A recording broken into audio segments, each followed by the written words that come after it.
the women of Kenya, the first question I would like to ask is, how strong do you think you would be if you lived in an area of about 2.5 square kilometers? That's from the bridge to the hospitals, from the railway tracks down to the water. And in that area, there were about 600,000 to 1.2 million other people in that area. How strong do you think you would be? This is Angelique. She lives in that area. She lives in a mud-walled hut with tin roof. She has 6 children in a small room. She works as a seamstress. She's the only source of income, and like these other women, she's HIV positive. Most of these women take care of more than their own children. They have their own, plus their dead brothers, their dead sisters. They are all business women, and they meet each day with dignity and determination. And all they ask from us is for an opportunity to sell what they can. They want business opportunities. They didn't ask for money.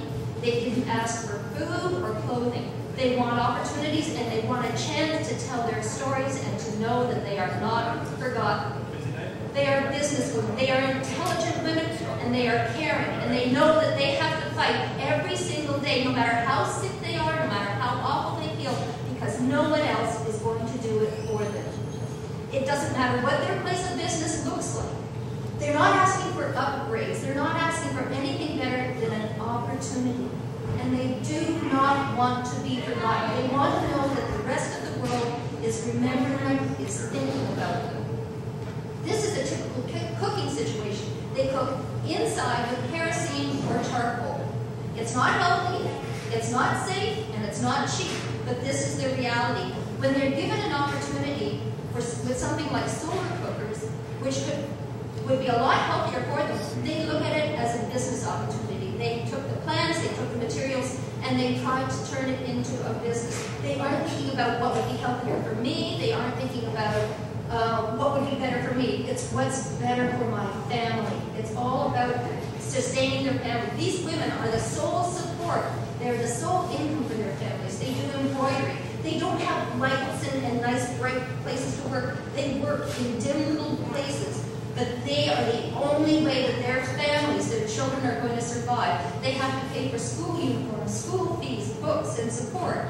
They know that their children have to go to school. It's the only way out of this situation. There's a lot of there are some schools in the slums that don't require uniforms, that work on donations. The teachers are volunteers. How many are volunteer teachers here?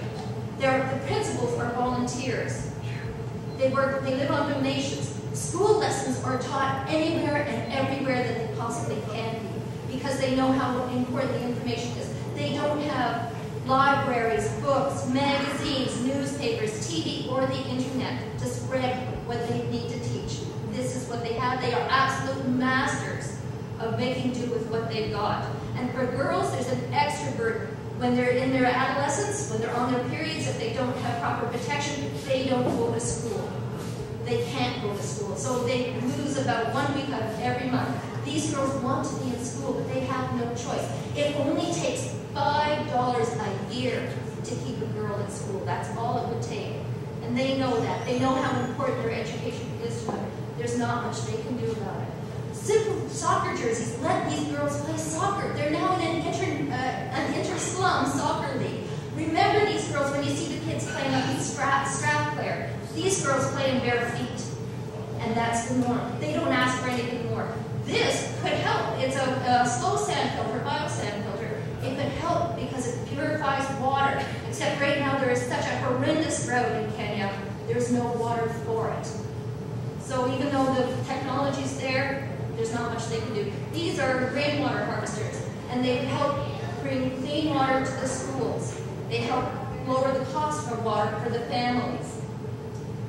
They say that the problem with Africa is not a lack of money, it's not a lack of food, it's not a lack of education. It's a lack of leaders with integrity. And the incredible women, the humbling women that we met are raising the leaders of tomorrow. And they're doing it with almost nothing. And the best thing that we can do is to give them the opportunity to create made-in-Africa solutions. And do not forget these women. And I want you to think about them every time you flip on a light, every time you turn on a tap, and every time you see a child going to school, you remember these incredible women.